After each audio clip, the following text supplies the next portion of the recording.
ഇന്നത്തെ വീഡിയോ ഒരു മസാല ചപ്പാത്തിയുടെ റെസിപ്പിയാണ്. വളരെ എളുപ്പം തന്നെ നമുക്ക് ചെയ്തെടുക്കാൻ പറ്റുന്ന ഒരു റെസിപ്പിയാണ് ഇത് നമ്മൾ സാധാരണ ചപ്പാത്തിയോടൊക്കെ കറിയൊക്കെ കൂട്ടാൻ മടിയുള്ളവർക്കൊക്കെ പറ്റിയൊരു റെസിപ്പിയാണ്.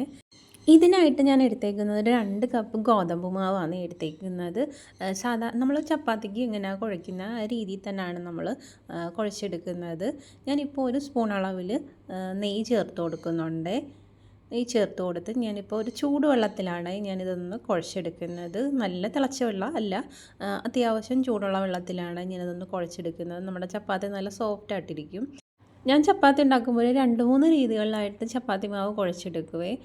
ഒന്ന് നമ്മൾ കുറച്ച് ഒരു 2 സ്പൂണ് 3 സ്പൂൺ അളവിൽ ഗോതമ്പ് മാവ് ഒരു വെള്ളത്തിൽ കലക്കി അതൊന്ന് കുറുക്കിയെടുത്തിട്ടും അതിൽ മാവ് കുഴച്ച് അങ്ങനെയും ഞാൻ ഉണ്ടാക്കാറുണ്ട്. അന്നേരവും നല്ല സോഫ്റ്റ് ആയിരിക്കും, നല്ല പൊങ്ങി തന്നെ നമുക്ക് ചപ്പാത്തി കിട്ടും. അതുപോലെ തന്നെ ചോറ് ഒരു 2-3 സ്പൂൺ അളവ് ചോറ് ഒരു മിക്സിയുടെ ജാറിൽ നമ്മൾ ഒരു അരക്കപ്പ് വെള്ളം ഒഴിച്ച് ഒന്ന് അടിച്ചെടുത്തിട്ട് അതേ ആ ഒരു വെള്ളത്തിൽ തന്നെ നമ്മൾ ചപ്പാത്തി മാവ് ഇതുപോലെ ഒന്ന് അയച്ചെടുത്താലും നമ്മുടെ ചപ്പാത്തിക്ക് നല്ല സോഫ്റ്റായിട്ട് കിട്ടുകയും ചെയ്യുവേ. ഇപ്പോൾ ഇതൊരു എളുപ്പത്തിൽ ഞാൻ ചെയ്യാനായിട്ടാണ് ഇതിപ്പോൾ ഞാൻ കുറച്ച് ചൂടുവെള്ളമാണ് ഒഴിച്ചു കൊടുത്ത് ഒരു സ്പൂൺ അളവിൽ നെയ്യും ചേർത്ത് കൊടുത്താണ് ഇത് കുഴച്ചെടുക്കുന്നത്. ഇതിനാവശ്യത്തിനുള്ള ഉപ്പും നമ്മൾ ചേർത്ത് കൊടുക്കണവേ. പിന്നെ ഞാനൊന്ന് കുഴയ്ക്കുന്നതിൻ്റെ ഒരു എളുപ്പത്തിന് വേണ്ടിയിട്ടാണ് അത് രണ്ടാക്കി ഒന്ന് കുഴച്ചെടുക്കുന്നത്. അങ്ങനെ കുഴച്ചെടുത്തിട്ടുണ്ട്. നമ്മൾ ചപ്പാത്തി നല്ല രീതിയിൽ തന്നെ കുഴച്ചെടുത്താൽ നല്ല സോഫ്റ്റായിട്ട് നമ്മുടെ ചപ്പാത്തി കിട്ടുവേ. അങ്ങനെ മാവൊക്കെ ഒന്ന് കുഴച്ചെടുത്തിട്ടുണ്ട്. അതുപോലെ തന്നെ ഈ ചപ്പാത്തിയുടെ കറിയൊക്കെ കൂട്ടാൻ മടിയുള്ള കുട്ടികൾക്കായാലും അതുപോലെ തന്നെ നമ്മൾ യാത്രയിലൊക്കെ കൊണ്ടുപോകാൻ പറ്റിയ ഒരു റെസിപ്പിയാണ് ഇത് സ്നാക്കായിട്ട് നമുക്ക് കഴിക്കാൻ, രാവിലത്തെ ബ്രേക്ക്ഫാസ്റ്റ് ആയിട്ടും വൈകിട്ടത്തെ ഡിന്നറായിട്ടൊക്കെ കഴിക്കാൻ പറ്റുന്ന നല്ലൊരു റെസിപ്പിയാണ് ഈ മസാല ചപ്പാത്തിയെ. ഈ ചപ്പാത്തിയിൽ നമ്മൾ മസാല വെച്ച് തന്നെ പരത്തി എടുക്കുന്നത് കൊണ്ട് തന്നെ വേറെ കറിയുടെ ഒന്നും ആവശ്യം വരുന്നില്ലേ. അങ്ങനെ കുഴച്ച് മാറ്റി വെച്ചിട്ടുണ്ട്. ഒരു 10 മിനിറ്റ് നമുക്കൊന്ന് മാറ്റി വെക്കാവേ. ആ സമയത്ത് നമുക്ക് ഇതിനകത്ത് വെക്കുന്ന ആ ഒരു മസാല നമുക്കൊന്ന് തയ്യാറാക്കാവേ. ഞാനിവിടെ ഒന്ന് ഉരുളക്കിഴങ്ങ് ഒരു 3 ഉരുളക്കിഴങ്ങ് എടുത്തൊന്ന് പുഴുങ്ങി എടുത്തിട്ടുണ്ട്. അത് പുഴുങ്ങി ഒന്ന് മാറ്റി നമ്മളൊന്ന് ഉടച്ച് മാറ്റി വെക്കണം. എന്നിട്ട് ഒരു പാനിലേക്ക് ഇതുപോലെ ഒരു 2 സ്പൂൺ അളവിൽ ഓയിൽ ഒഴിച്ച് കൊടുക്കുക.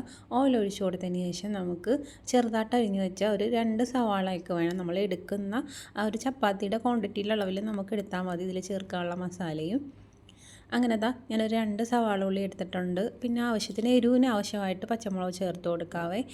പിന്നെ കുട്ടികൾക്കൊക്കെ കൊടുക്കുന്നുണ്ടെങ്കിൽ നമുക്ക് ആ പച്ചമുളക് ഒഴിവാക്കാവുന്നതാണ്. ചപ്പാത്തിയിൽ നമ്മളിത് ഫില്ല് ചെയ്താണിത് പരത്തി എടുക്കുന്നത്. അന്നേരം മുളകൊക്കെ കുട്ടികൾക്ക് കൊടുക്കുമ്പോൾ ആ മുളകൊക്കെ മാറ്റി നമ്മൾ കൊടുക്കുന്നത് നല്ലതായിരിക്കുമേ. പിന്നെ എരിവ് ആവശ്യമുള്ളവർക്ക് അത് ആഡ് ചെയ്യാവുന്നതാണ്. നല്ല രീതിയിൽ ആ സവാളയൊന്ന് വഴണ്ട് വന്നിട്ടുണ്ട്.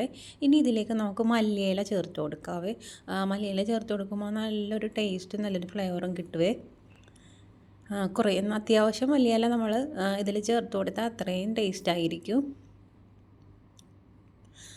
എന്നിട്ട് നല്ല രീതിയിൽ നമുക്ക് ഒന്ന് മിക്സ് ചെയ്ത് കൊടുക്കാം. ഇനി ഇതിലേക്ക് നമുക്ക് ആവശ്യമായിട്ടുള്ള പൊടികൾ ചേർത്ത് കൊടുക്കാവേ. ഞാനിതിലേക്ക് ചേർത്ത് കൊടുക്കുന്നത് ഒരു 1/4 ടീസ്പൂൺ അളവിൽ മഞ്ഞൾപ്പൊടിയാണ് ചേർത്ത് കൊടുക്കുന്നത്. പിന്നെ ഇതിലേക്ക് വേണ്ടത് ഗരം മസാലപ്പൊടിയാണ് വേണ്ടത്. പിന്നെ ചേർത്ത് കൊടുക്കുന്നത് വലിയ ജീരകത്തിൻ്റെ പൊടിയില്ലേ, അതാണ്. എല്ലാം ഒരു 1/4 ടീസ്പൂൺ അളവിൽ മതിയേ. എന്നിട്ട് നല്ല രീതിയിൽ നമുക്കൊന്ന് മിക്സ് ചെയ്ത് കൊടുക്കാവേ. ഈ ഒരു മസാല നമ്മൾ തയ്യാറാക്കുമ്പോൾ ഒട്ടും വെള്ളം ഉണ്ടാകാൻ പാടില്ലേ. വെള്ളം കൂടിപ്പോയി കഴിഞ്ഞാൽ നമുക്ക് ചപ്പാത്തി അത് നല്ല രീതിയിൽ പരത്തിയെടുക്കാനും പറ്റത്തില്ല. അതൊന്ന് നല്ല ഡ്രൈ ആയിട്ട് വേണം നമ്മൾ ഈ ഒരു മസാല ചെയ്തെടുക്കാനുമേ. ഇനി ഇതിലേക്ക് നമ്മൾ എടുത്തു വെച്ചിരുന്ന ആ ഉടച്ച് വെച്ച കിഴങ്ങും കൂടെ ചേർത്ത് കൊടുക്കാവേ. കിഴങ്ങൊക്കെ ഒട്ടും വെള്ളമില്ലാത്ത രീതിയിൽ തന്നെ നമ്മളത് ഉടച്ചെടുക്കണം. അങ്ങനെ കിഴങ്ങ് ഞാനിതിലേക്ക് ചേർത്ത് കൊടുത്തിട്ടുണ്ട്. കിഴങ്ങ് വേവിക്കാൻ വയ്ക്കുന്ന സമയത്ത് ഞാൻ ഉപ്പ് ചേർത്താണ് കിഴങ്ങ് വേവിച്ചെടുത്തത്. പിന്നെ ഇതിലേക്ക് ഞാൻ ഉള്ളി വഴറ്റുന്ന സമയത്താണ് ഞാൻ ആ ഉള്ളിക്ക് വേണ്ട ആവശ്യത്തിന് വേണ്ട ഉപ്പ് ചേർത്ത് കൊടുത്തേക്കുന്നത്. എന്നിട്ട് നമ്മളിതൊന്ന് മിക്സ് ചെയ്തതിന് ശേഷം ഉപ്പ് വേണമെങ്കിൽ ആവശ്യാനുസരണം നമുക്ക് ഉപ്പ് ചേർത്ത് കൊടുത്താൽ മതിയാവുമേ. എന്നിട്ട് നമുക്ക് ആ മസാലയെല്ലാം നല്ല രീതിയിലൊന്ന് മിക്സ് ചെയ്തെടുക്കാവേ. നല്ല രീതിയിൽ തന്നെ ഒന്ന് മിക്സ് ചെയ്തെടുക്കാം. അങ്ങനെ ഞാനിവിടെ മസാല ഒന്ന് മിക്സ് ചെയ്തെടുത്തിട്ടുണ്ട്. ഈ രീതിയിൽ വേണം നമ്മളത് ചെയ്തെടുക്കാൻ. ഒട്ടും വെള്ളമില്ലാത്ത രീതിയിൽ തന്നെ നമ്മളത് ചെയ്തെടുക്കണവേ. നല്ല തണുത്തതിന് ശേഷം മാത്രമേ ഇതൊരു ചപ്പാത്തി മാവിൽ വെച്ച് നമ്മളത് പരത്തിയെടുക്കാവുള്ളേ. നമ്മൾ ആ മസാല തയ്യാറാക്കുന്ന സമയത്ത് നമ്മൾ മാവൊന്ന് റെസ്റ്റ് ചെയ്യാൻ വെച്ചിട്ടുണ്ടായിരുന്നേ. ഇതാ നല്ല രീതിയിൽ അത് സോഫ്റ്റായിട്ട് വന്നിട്ടുണ്ട്. അത് ഒന്നും കൂടെ ഒന്ന് അയച്ചെടുത്തിട്ട് ഇനി നമുക്ക് ചപ്പാത്തി ബോൾ പോലെ ഒന്ന് എല്ലാം ഇതേ രീതിയിലൊന്ന് പിടിച്ച് മാറ്റി വെക്കാവേ. ഞാൻ വലിയ ബോളല്ല എടുക്കുന്നത്, നമ്മൾ സാധാ ഒരു ചപ്പാത്തിയുടെ വലിപ്പത്തിലുള്ള ഒരു ബോളാണ്. അത്യാവശ്യം ഈ ഒരു അളവിലാണ് ഞാൻ എടുക്കുന്നത്. അങ്ങനെ എല്ലാ ബോളും പിടിച്ച് വെച്ചിട്ടുണ്ട്. ഇത് മൈദാ മാവിൽ നമുക്ക് ചെയ്യാം, അതുപോലെ തന്നെ ഗോതമ്പ് മാവിലും ചെയ്യാവേ. ഗോതമ്പ് മാവിൽ ചെയ്തെടുത്തത് കൊണ്ട് തന്നെ നല്ല ഹെൽത്തിയാണ്. ഇത് നമ്മുടെ വൈകുന്നേരം ചായയുടെ കൂടെ ഒരു സ്നാക്കായിട്ടും കഴിക്കാൻ പറ്റുവേ. ഇനി നമുക്ക് ഇതൊന്ന് പരത്തി എടുക്കാവേ.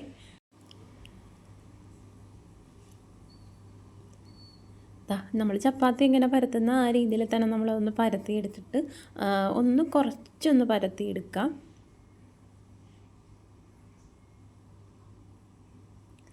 കുറച്ചൊന്ന് പരത്തിയെടുത്തതിന് ശേഷം നമുക്ക് അതൊരു ബോളാക്കിയിട്ട് വേണം നമുക്കിതിലേക്ക് വെച്ച് കൊടുക്കാനായിട്ട്. ഈ ഒരു അളവിലും മതി നമുക്ക് ചപ്പാത്തി ഒന്ന് പരത്തിയെടുത്തത്. എന്നിട്ട് ഞാനിപ്പോൾ ഒരു ചെറിയൊരു ചപ്പാത്തി ബോളാണ് എടുത്തത്. നമ്മൾ വലിയൊരു ബോൾ എടുത്തു കഴിഞ്ഞാൽ നമുക്ക് വലുതായിട്ട് തന്നെ അത് പരത്തിയെടുത്ത് ഇതേപോലെ വലിയൊരു മസാല ചപ്പാത്തി പോലെ നമുക്ക് ചെയ്തെടുക്കാവേ.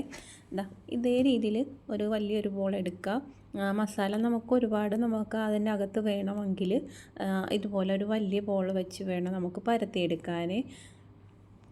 എന്നിട്ട് അതൊന്ന് പിന്നെ അതുപോലെ തിരിച്ചൊരു ബോൾ പോലെ ആക്കിയിട്ട് ഇനി നമുക്കതൊന്ന് പരത്തിയെടുക്കാവേ. ഇത് പരത്തിയെടുക്കുമ്പോഴേ മസാല ഉള്ളിൽ വെച്ച് കഴിഞ്ഞാൽ പിന്നെ നമ്മളിത് ഒത്തിരി ബലം കൊടുത്ത് പരത്തരുത്. പരത്തി കഴിഞ്ഞാൽ ഇത് മസാലയെല്ലാം പുറത്ത് പോകും, പൊട്ടി പുറത്ത് വരുവേ. അതുകൊണ്ട് തന്നെ പതുക്കെ വേണം നമ്മളത് പരത്തിയെടുക്കാൻ. അത് പൊട്ടി പുറത്ത് വരാത്ത രീതിയിൽ പയ്യെ വേണം നമ്മൾ പരത്തിയെടുക്കാൻ. പിന്നെ അതുപോലെ തന്നെ കുറേ മസാല നമ്മൾ വെക്കുകയാണെങ്കിൽ നമ്മളത് പുറത്ത് വരും. അതുകൊണ്ട് അത്യാവശ്യം കുറച്ച് മാത്രമേ നമ്മൾ ഉള്ളിൽ മസാല വെക്കാവുള്ളൂ. ഒത്തിരി നമ്മൾ വലിയൊരു ബോൾ എടുത്തിട്ട് അതേ രീതിയിൽ മസാല വെച്ച് ചെയ്താൽ അങ്ങനെ വരത്തില്ല. നമ്മൾ ശ്രദ്ധിച്ച് വേണം നമ്മളൊന്ന് പരത്തിയെടുക്കാൻ. ഇപ്പം തന്നെ ഞാൻ പരത്തിയപ്പം തന്നെ ഒരു സൈഡിൽ നിന്ന് ഇങ്ങനെ വിട്ട് വരുന്നുണ്ടോ. അന്നേരം പെതുക്കെ അത് പൊട്ടാത്ത രീതിയിൽ തന്നെ നമ്മളത് പരത്തിയെടുക്കണമേ. പിന്നെ ചപ്പാത്തി നമ്മൾ പരത്തിന്ന് മാറ്റി വെച്ചാലും ഒട്ടിപ്പിടിക്കുകയോ ഒന്നും ചെയ്യത്തില്ല. നല്ല സോഫ്റ്റായിട്ട് നല്ല ചപ്പാത്തി കിട്ടുകയും ചെയ്യുവേ. അങ്ങനെ നമ്മൾ ചപ്പാത്തി പരത്തി എടുത്തിട്ടുണ്ട്. അങ്ങനെ എല്ലാ ചപ്പാത്തിയും ഇതേ രീതിയിൽ നമ്മൾ പരത്തി എടുത്തിട്ടുണ്ട്. അതുപോലെ തന്നെ കുട്ടികൾക്ക് ഒരുപാട് ഇഷ്ടമാണല്ലോ ചീസ്. അന്നേരം ഇത് നമ്മൾ പരത്തുന്ന സമയത്ത് ആ ഒരു ബോളിൽ ചീസും കൂടെ ചേർത്ത് നമ്മളിതുപോലെ ചെയ്താൽ കുട്ടികൾക്ക് ഒത്തിരി ഇഷ്ടപ്പെടുകയും ചെയ്യുവേ. അങ്ങനെ എല്ലാം ഞാനിതുപോലെ പരത്തി എടുത്തിട്ടുണ്ട്. ഇനി നമുക്കിതൊന്ന് ചുട്ടെടുക്കാവേ. അങ്ങനെ ഒരു പാനിലേക്ക് നമുക്ക് ബട്ടർ തേച്ച് കൊടുക്കുക, അല്ലെങ്കിൽ ഓയിൽ തേച്ച് കൊടുക്കാവേ. ഒന്ന് തേച്ച് കൊടുത്തിട്ട് നമുക്കിതുപോലെ ചുട്ടെടുക്കാം. അതിൻ്റെ മുകളിൽ ഇതുപോലെ ഒന്ന് ഓയിലോ ബട്ടറോ ഒന്ന് ഇതുപോലെ ഒന്ന് തേച്ച് കൊടുക്കുക. ഞാൻ ഒരുപാട് ഓയിൽ ഉപയോഗിക്കുന്നില്ല, അത്യാവശ്യം കുറച്ച് മാത്രമേ ഇതുപോലെ ചേർത്ത് കൊടുക്കുന്നതേ ഉള്ളൂ.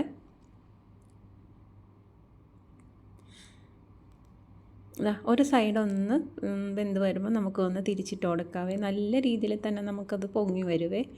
ഇതേ രീതിയിൽ പൊങ്ങി വരും. അങ്ങനെ രണ്ട് സൈഡ് നമുക്ക് തിരിച്ച് മറിച്ച് നമുക്ക് എല്ലാം അതുപോലെ ഒന്ന് ചുട്ടെടുക്കാവേ. ഈ ഒരു ചൂടിൽ തന്നെ നമ്മളിത് കഴിക്കുകയാണെങ്കിൽ നല്ല ടേസ്റ്റാണ്.